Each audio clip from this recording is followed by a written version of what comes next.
evocative and all slightly different in style, but yet all of a piece, which is lovely. So the 6 different images, and we've talked a lot from a publicity point of view of being that it's the pictures that that sell it. It's the people that sell it. Obviously, with you mentioned Humble Boy. One of the benefits there was it was an award-winning show, so we were already kind of a step ahead.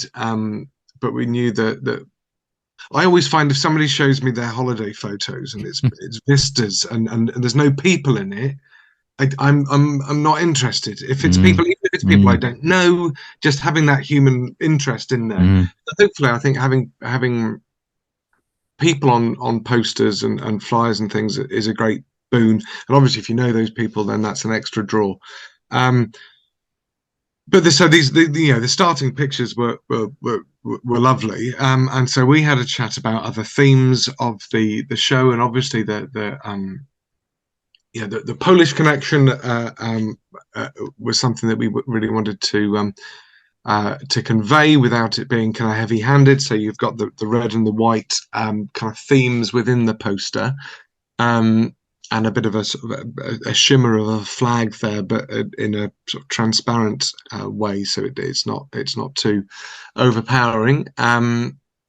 You've got, I found quite a, because it's an interesting play in that it's a modern piece, but with a very clear connection to a historic event and a time in history. So I've got quite a kind of Soviet-y kind of Eastern European font that I found, which unfortunately didn't have the Polish N, so I've had to sort of create that Polish N, but that was quite a big image on it. Your other key themes were that of art and so we have the paintbrush, but then also of war. From what and I've not read the piece yet, but from your descriptions of it, it seems to be a mixture of modern hope, art, and horrendous historic atrocity and war and sadness, and that juxtaposition of those two.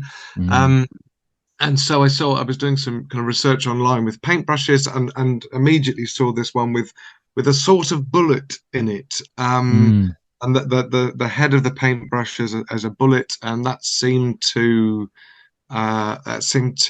combine a lot of those two motifs, and so including that as an image on there, with some of the images, there's a very faint in the background, the actual piece of artwork that's being referred to, but probably so sort of washed out that people can't specifically tell what that is. And then the lovely thing about modern publicity, I mean, I remember my first poster was probably 30 years ago, where it was all Second Thoughts could afford at the time was black and white, so it had to be a black, and you got to pick what color paper it went onto, but that was it. You had your one image, your one poster, and that was it. The lovely thing about modern marketing is the fact that you don't have to have one image. You can have a whole host. And in fact, it's very difficult to have one image because you're wanting to use social media, which has different sizes and shapes.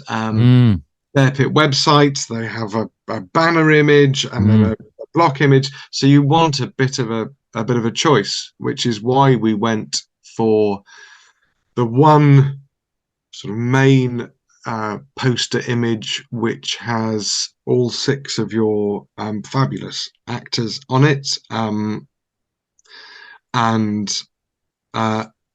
quite sparingly, because of the fact that you've got already several motifs. You've got the Polish flag and the paintbrush / bullet.